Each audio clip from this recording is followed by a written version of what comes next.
Hello, I'm so excited you all made it today. We're going to start in a couple minutes, but one of the activities that we're going to be doing will involve just a plain white piece of paper. Any paper will do as long as it's rectangular, and you don't have to participate, but if you want to participate in that activity, like you can easily just watch, but if you want to participate, I'd go grab a piece of paper because it'll be fun. All right, thank you. Yeah, thanks for joining. Oh, you're welcome.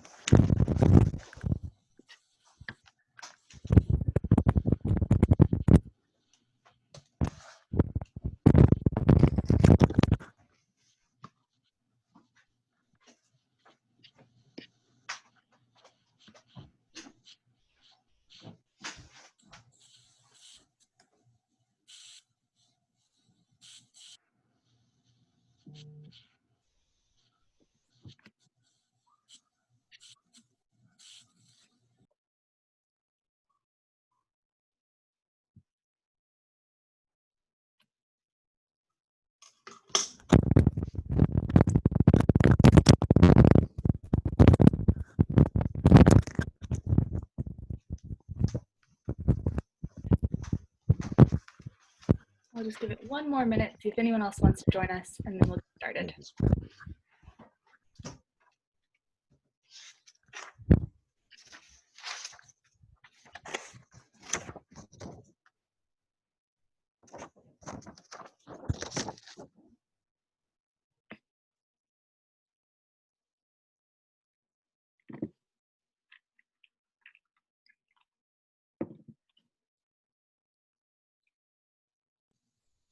Hey Sophie, before you get started, can we just have everybody type their name in the chat box just for like our attendance purposes, basically? Yes, that's a great idea. So I'll just put that in there in the chat box just before you start. Perfect. Thank you. All right, and I think we're ready to get started. So yes, if you all would be able to put your name into that chat box, that would be really helpful for us. And yeah, so I'm so excited that you all could make it today. My name is Sophie Bertrand, and I'm a Gear Up Georgia accountability partner. And welcome to our leadership and service program. So I taught a very similar program at University of South Carolina for underclassmen when I was studying there. And I just love these topics that we're going to be covering. So I wanted to start off today by playing a quick, very fast get to know you. Let's go around and say our names. And then we'll talk about the schedule for the rest of this program before jumping into our first topic, which is professional communication. So our get to know you question is say your name and then tell us a smell that makes you happy. So for me, my little sister loves to bake cookies. And so I love when I come home and the whole house smells like fresh baked cookies. So if anyone else would like to go around and say your name and what smell. The smell that makes me happy is probably cooking pancakes in the morning because I really like pancakes and they smell really good when you're making them. So that's probably a smell that makes me happy. Oh, yum. That sounds so good. My name is Dakimian, and a smell that makes me happy is the smell of like fresh cut grass. Oh, yeah. Do you like outside a lot? Do you like the nature? Sometimes. Yeah. Depends on. Yeah, that is a nice smell.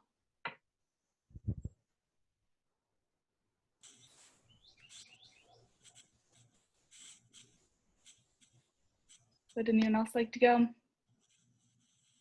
I can tell you, my name is Brooke, and I like the smell of rain. Me too. Always smells fresh. My name's Taylor. I like the smell of like fresh laundry. Oh, yes, absolutely. Me too. Or fresh sheets too. Yeah, would anyone else like to say your name and something that makes you smell good? All right, we'll keep going. So yeah, for this program, you get in as much as you get out. a lot of the activities are very participation oriented. I studied psychology, and I learned that the more that you participate, the more you're going to learn something. And so I'm going to have you be teaching each other through this. So that's I guess I'll go through the schedule.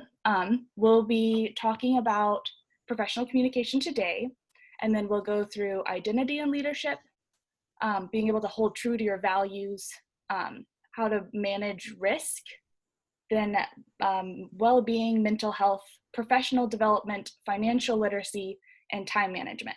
So those are all of the topics we're going to be covering this summer throughout the month of July. And I've already created the lesson plans for these. So if you are wanting to get in some community service hours, a great opportunity for you is to be able to lead one of these lessons. So if any of those topics sounded interesting to you, I already have everything laid out, and you can even just facilitate one of the activities or something, but it'll give you a great opportunity to start practicing your leadership skills, and you can count it as community service. So just something to keep in mind. I'll keep bringing that up throughout the program, but let's start talking about communication, why we're here today. So we'll start off by talking about emails. So some housekeeping with emails. Does anyone know what an email signature is? I believe the email signature is at the end where you put all of your associated companies and then your name, and then sometimes just a greeting or an ending. Absolutely, that's exactly correct. And do you have one? Does anyone here already have one already set up? Should we type it in or should we say it out loud? Oh, it's a function on your email that that it'll automatically, on every email, it'll put in your signature. Do you already have that set up? That's a really, really nice function to enter into your emails. And right about high school is when you should, towards the end of high school, beginning of college is when you should start putting that onto your emails. Oh, no, I haven't set it up. How do we set it up? So if you just go into your email, it depends on what type of email you have, but pretty much all emails should have that. If you go into settings, it should be called email signature. And then it just lets you type in whatever you want that ending to be. So what type of things do you think you would want to include in that? You're already mentioning some of them. What else should we include? Yeah, you mentioned some of them. I was just gonna go through them again, so to give people some ideas of what they should be including in an email signature. Oh, well, at we're associated company. If you're like with the school, you should definitely put the school. Exactly, put your school. Yep. Oh, well, your first and last name. First and last name, perfect. If you have a doctorate, you can put doctor in front of it, just if you want to be a lot more formal. Yep, exactly. Maybe the date, but I think that would be something that you manually put in. So I wouldn't say the date. Yeah. So personally, mine, when I was in university, I had the word sincerely, then comma, and then I put my full name, then enter, put my full name, then enter again. Then I had my email address and my school and my phone number. So those are pretty standard things that you can put in there. But what type of impression do you get when an email already includes that official signature? It feels a lot more corporate. Like it feels a lot more important and serious because they put the time and effort into putting an ending. Absolutely. Looks professional, looks organized, and just will help you stand out as more organized and professional when professors or teachers or employers are looking at your emails and they're looking at someone that doesn't have that versus someone that does. It definitely makes you stand out. So now, still talking about emails, I'm wanting to pull up some emails that are kind of struggling, and we can go through and just kind of critique and figure out what ways that they could have been improved. So let me quickly share my screen. Let's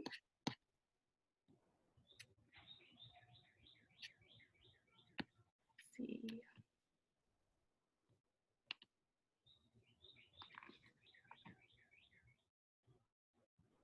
All right. Did it?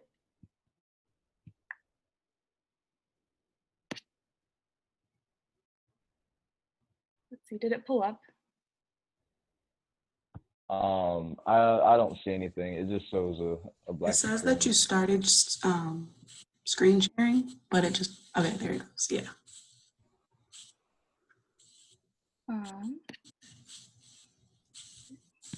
I can't. Uh,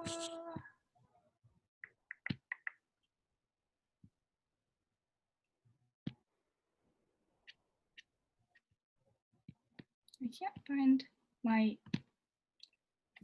like, I can't find you all anymore. Let's see, let me stop screen sharing really quick.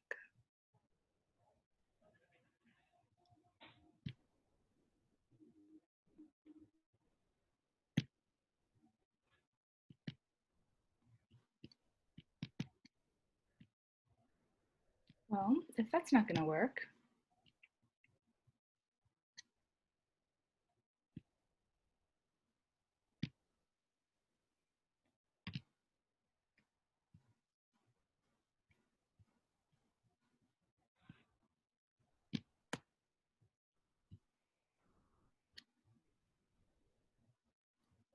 okay, well, I'll just stop sharing. If, okay, wait, did that pull up? Yes. Okay, I see okay. it. Mhm. You can see it and you see 4 different emails there. Yep. All right, let's see. Would, all right, let's start with email 1. Is anyone brave enough to start coming up with some ideas of what ways that they could be improving in email 1? What things that they did wrong? What flaws? I guess I'll go first. Well, one thing is that their email was very, very short, and they didn't at least greet themselves in any way. It just says when will grades be posted, so they could have added a bit more context or just greeted the professor or whoever was giving the grades out, and they could have ended it with something else besides just Matthew. Exactly, yes. There's a lot of ways that this one could have been improved. And then, do you see up in the subject line? There's nothing there either. Oh, that's true. Missed the subject line, missed the, exactly as you said, they didn't address it. They didn't address the person that they were speaking to, no introduction, which class, which grades. Yep, and then no closing, exactly, no closing remarks. Let's see, does anyone else want to try and tackle email 2?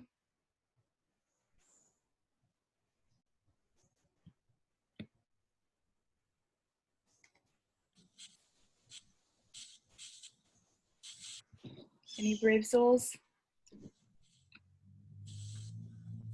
You think everything's correct? This whole email is all perfect. Oh, well, I'll go again. Thanks. But I was just waiting to see if anyone else was gonna do it. Yeah, thanks. Well, they do have a subject this time, but Mhm.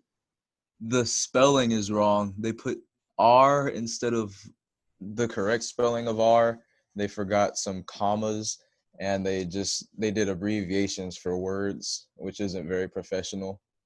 And then they just Exactly. ended with their name. I guess ending with their name is okay though, so I won't say anything about that. But the spelling and the lack of grammar was incorrect in the email. Exactly, yes. Yep, again, didn't address it. Yeah, sorry, looking down at my notes here. No introduction, no context. I think you mentioned that as well. Abbreviated language is not good. Making sure that, yeah, double checking your email. You said that they missed the apostrophe, spelled some things wrong. You want to double check, make sure you don't send anything that has spelling mistakes and things like that, because that just comes across very unprofessional. Yep, I think you covered all those topics really well. All right, what about email 3? Let's see if you find the. This one just looks a little bit aggressive, basically. Oh yes, They tone of could have the email. tackled it a little more I used a number instead of a letter. Mhm. The spelling. Now, there's one more thing that I want to see if you can pick up on in this email. It's kind of funny. Look up towards the, not who it's to, but who it's from. Oh. Oh no. Yeah, Oh, that's not no. a good email. That's not a good email address. What's a better email address to use? First name, last name, and sometimes the year that you graduate, if it's already taken. Yep, and you can use your school provided email, but yeah, you want to make a more professional email. Yep, and so right about high school is when you should start transferring over to a more professional email. Exactly. All right, and then any takers for email 4? It's looking better, but there's still some ways it can improve.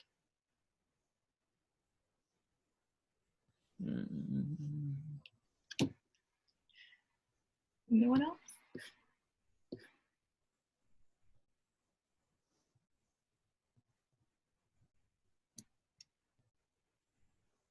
Um, I'll go. Just a few commas at least, right? Like the sentence is kind of long. The second one, there could be a comma in it, and that's the only thing. Exactly. Let's see. In my notes here, I had yeah, that exactly. There's run-on sentences, and there's no context again. No like trying to provide what section of the class that you're in. Give a little bit more context, the days and the times that you're wanting to meet, or yes, or what upcoming test you're talking about, just to give them a little bit more context, because they might have multiple classes, and so they're trying to figure out which class that you're in. But yeah, that one is a better email in comparison to the rest. Good job, everyone. All right, so next I'm gonna, well, let's see. Next, let's go over, here, we'll just keep sharing, and we'll do this activity. Yeah, I think we're pretty good on emails now. Actually, one more thing on emails. Let's quickly talk about thank you emails. Can you give some ideas of why you would be writing a thank you email?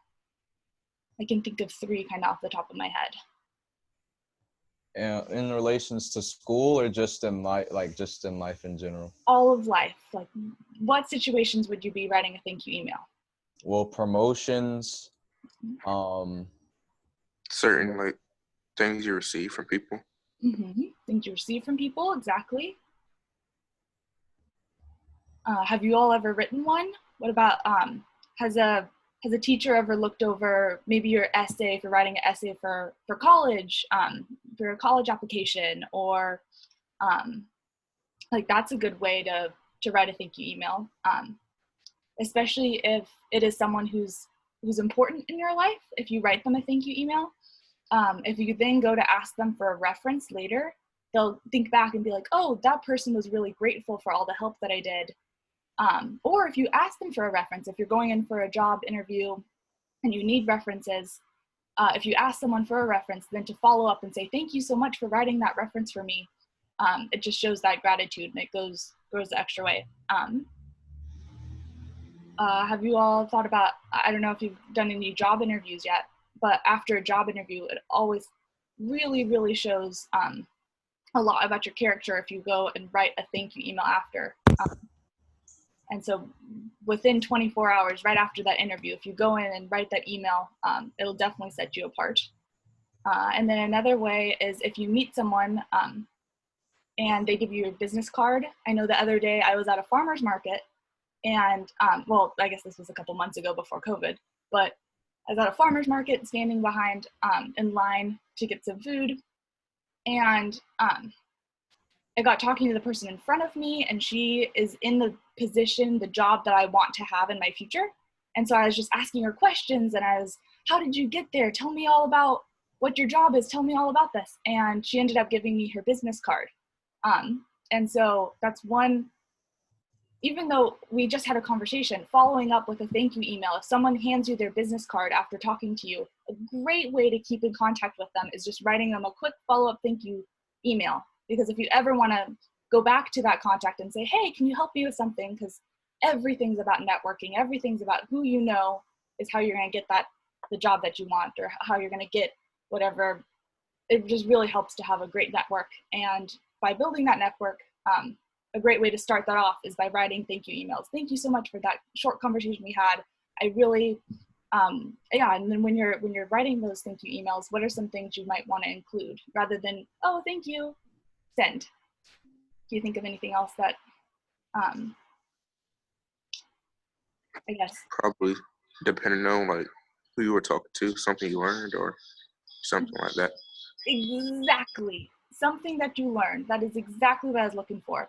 Rather than just saying thank you, putting in an extra sentence about the specific scenario, that is gold. That is exactly what you need to do for thank you emails. And really, if you do write these, it will set you apart. People remember that. So I think we're pretty good on emails. Now let's just talk about general communication. I have a list of nonverbal signals and cues. So I was thinking that we can go through and say some do's and don'ts about each of these, nonverbal cues. So can anyone think of something you should do with facial expressions or not do with facial expressions?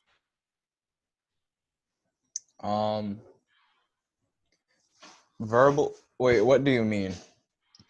So this is how you can communicate a lot through facial expressions. Like what am I communicating to you right now? Oh, sadness. Okay, I was confused there. Yeah. Well, I guess you don't want to furrow your eyebrows for one. Exactly. Squinting your eyes. Mm-hmm. Squinting your eyes. Looking around nervously too. You want to stay focused at the person.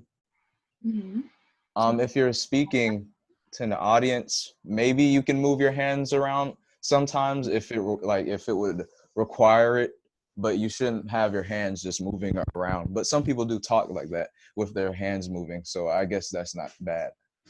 Yeah, exactly. No, gestures are good, and movements are good, getting people engaged. So our human faces are very, very expressive, and you're able to express a lot of things without even having to say any words, just by whatever facial cues you're giving. And so that's just something to be mindful when you're trying to communicate, that it can be such a great tool to communicate, but it also can hinder you if you're maybe in a professional setting and you're thinking about something else, and you're thinking about something that made you frustrated and you're all angry in there, then it might not be portraying what you're wanting to portray in the setting that you're in. So that's just something to be mindful of when you're trying to communicate. Think about those facial expressions that you're doing. Show inquisitiveness, show that you're listening and paying attention, because one thing that is really cool about facial expressions is that they are the same across all cultures. So you can show disgust no matter what culture you're in, and people will be able to it still portrays the same. Can anyone think about like posture or body movements that you might want to do or not want to do if you're in a professional setting? Yeah, you should probably not be slouched, Mm-hmm. having very good posture, just not a lot of twiddling your fingers and such like that. You should just be very assertive. Yes, exactly. Yep. Trying to keep your head up right and not look down to the ground a lot. Mm-hmm. Yes, exactly. Your head up.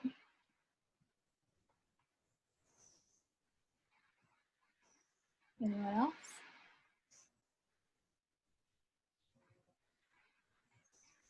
A lot of times the way that people carry themselves portrays how they feel about themselves. And so confident people walk very upright and hold themselves up. And so that posture can show how you feel about yourself and how you're feeling. And so that's another thing to be mindful of when you're trying to communicate something. Just think about how you're standing. If you're standing and pointing towards what you're talking to, it shows that you're more you're wanting to be there and you're wanting to communicate with them. But if you're kind of half turned, it gives this position that, oh, I'm not as interested in you. Like if I'm standing here and I'm talking to you, it looks kind of as if I want to walk away. And so just kind of being aware of your posture and how you're standing and how you're communicating with people, that those body movements do really, really hold a lot of weight. So what are some gestures that are good to do, and what are some gestures that maybe aren't so good to do?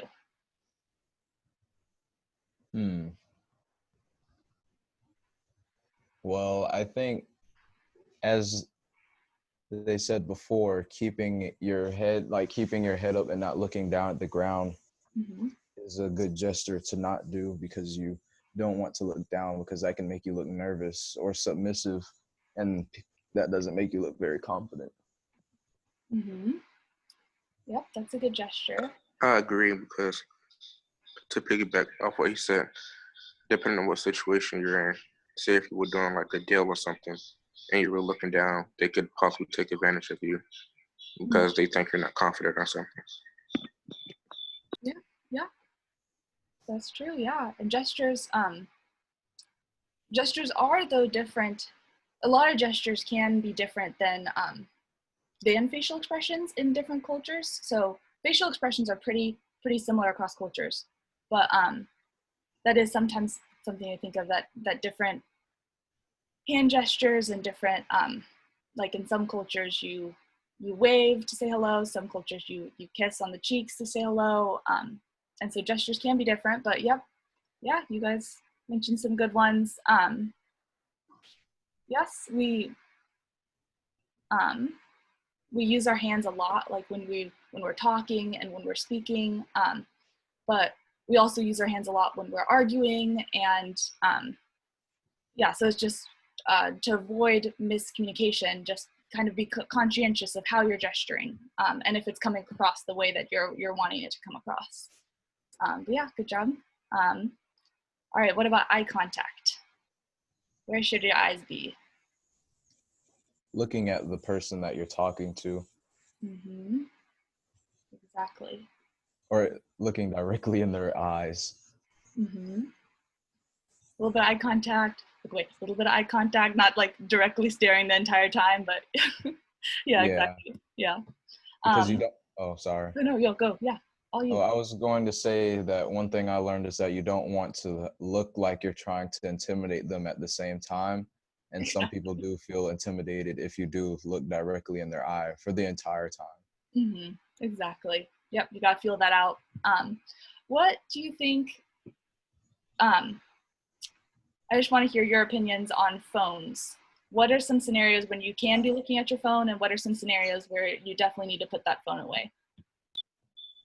Well, when you need to put your phone away, especially business meetings, going over different topics such as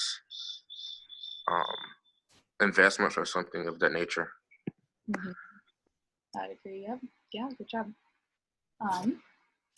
And let's see, what about, I'd say if you're going to be communicating with someone who's like over 30, definitely just don't pull that phone out unless like absolutely necessary. You just, you want to give that communication that, hey, I'm paying attention to you fully, and you have all of my attention, and keeping that eye contact there and showing that you're fully invested, rather than looking away and trying and being distracted. Yeah, exactly. But I think you all touched that really well. Now, yeah, talking about touch, what do you think are some do's and don'ts with touch? Well, I don't think that you should. You said what are situations where you would touch the other person? Yeah, like a handshake. Oh, well, yeah. Some do's and don'ts for that. Yeah, I guess handshakes when you're meeting somebody or when you're leaving, you give them a handshake. Mm-hmm. You might say thank you for your time. I And think that's what's the proper handshake look like? like firm and solid, but not trying to crush their hand. Exactly, yes. And make sure you look at their eye. Nice to meet you. Say their name. Exactly. Yep, that's a good, appropriate touch. What about giving someone their space? What are some do's and don'ts with space? Um. You go. Oh well, you can go first. Okay. Just don't be out all in people's like face. Give them space to make decisions and actually talk and get their point across. Yeah, exactly. Space is something that is also something that is different between cultures. In some cultures, they are more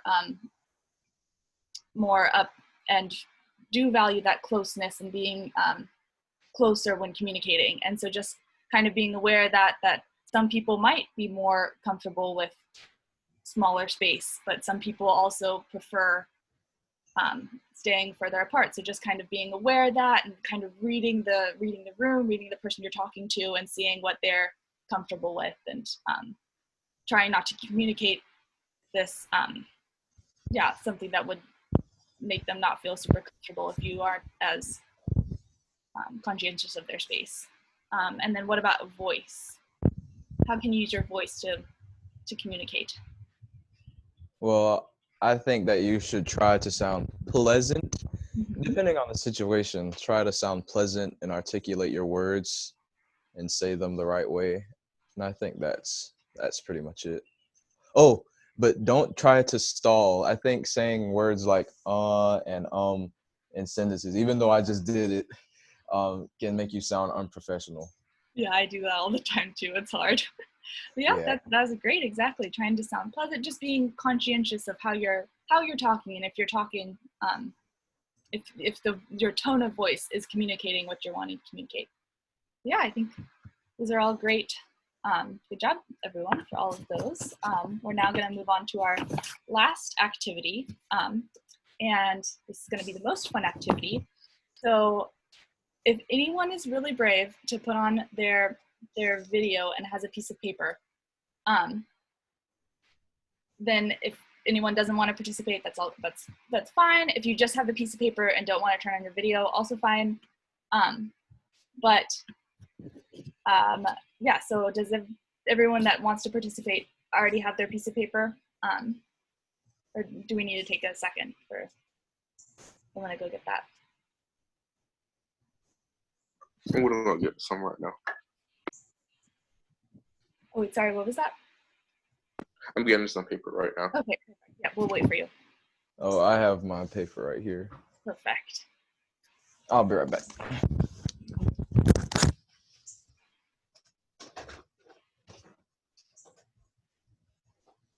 I have my paper whenever he gets back. Perfect.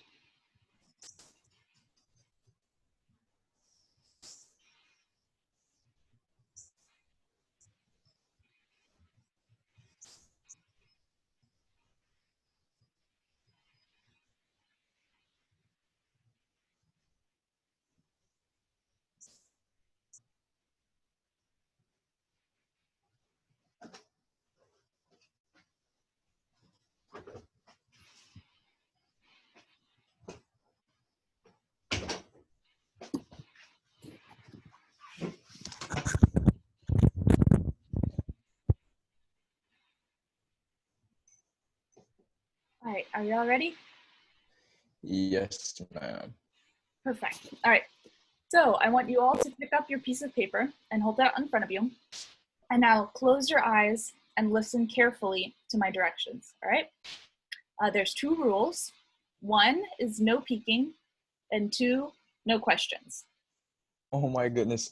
I'm so sorry. I really enjoyed the meeting, but I have another appointment right now. I didn't realize it was Oh, you're good. 1:34. You're I'm all sorry. good. Thank you. I enjoyed it. I'm going to come to the next one. Yay, sounds good. Can't wait to see you there. All right. Thank you. All right. So, yep, hold that piece of paper out in front of you. Close your eyes. 2 rules, no peeking and no questions. All right, so the first thing I want you to do is fold this paper in half.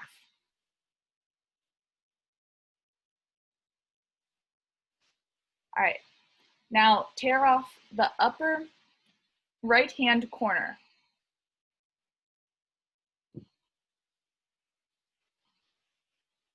Now fold your paper in half again.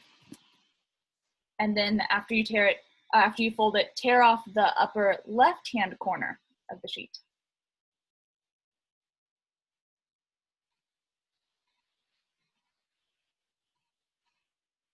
And then now fold it one more time and tear off the lower right-hand corner of the sheet.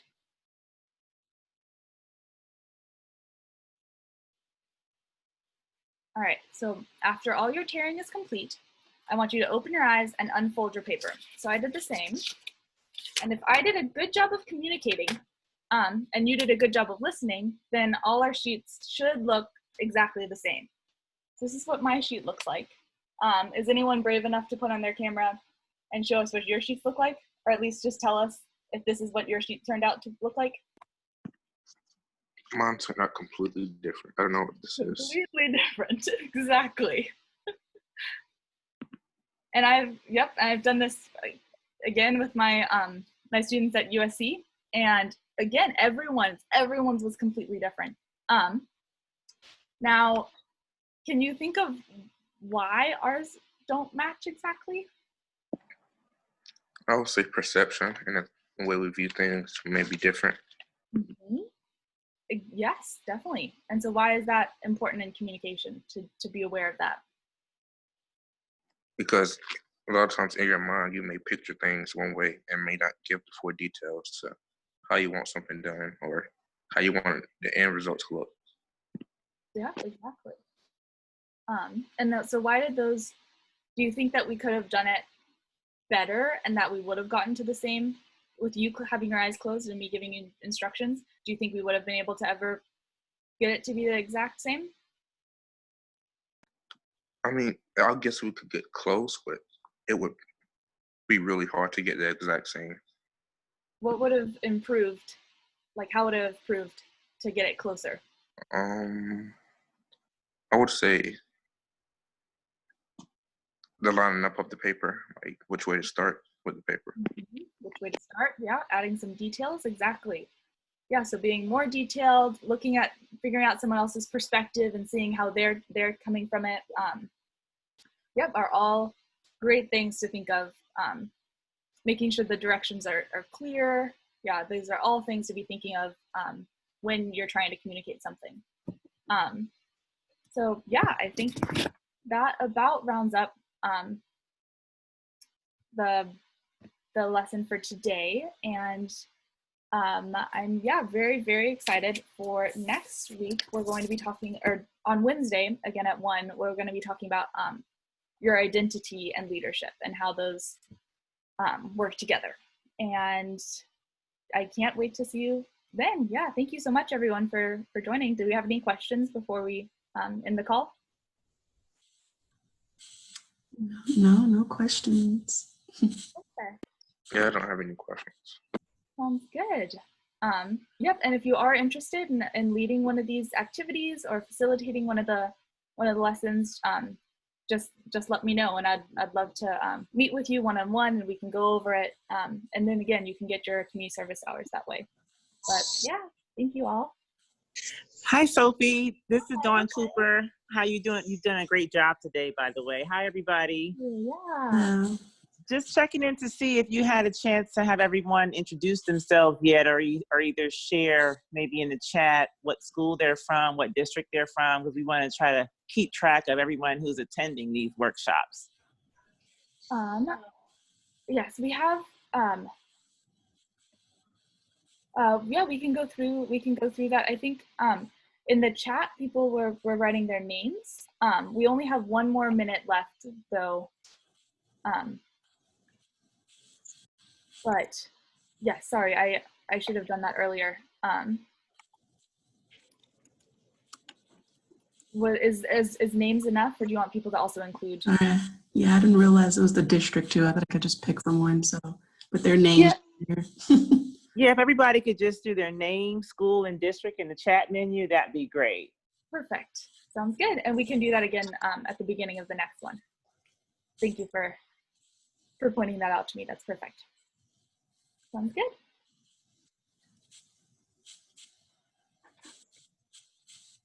All right. Well, perfect. Thank you so much, everyone, and can't wait to see you Wednesday. Thanks for adding that in. I would like to facilitate one of the sessions too. And that would be That's great. Yes. My email address should be included inside the email that had this link to it. So if you want to just shoot me a quick email and we can get started. You can pick one of the topics. Yeah, we can figure that out. okay. Yeah, sounds great. It's fun. Sophie, some people join from a link on the social media page. So if you could type your email in the chat menu, that probably would be helpful too as well. Thanks so much.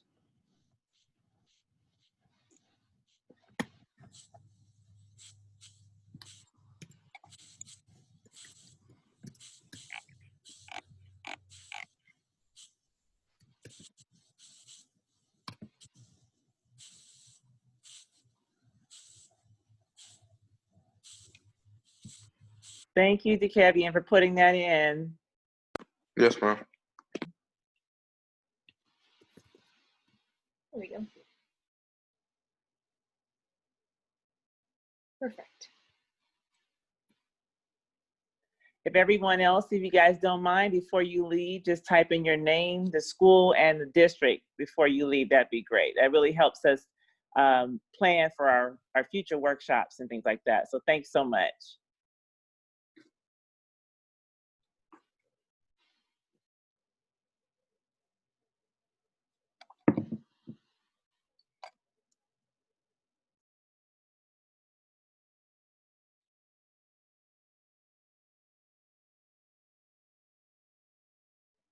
Thank you, Ms. Munn.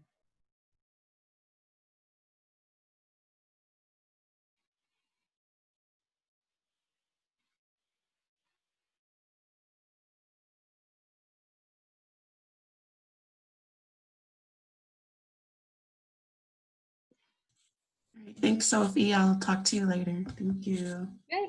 All right. Thank you, Mm. everyone.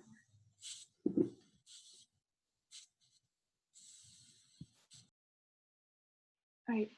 Goodbye. See you all next week. I'm going to end the call now.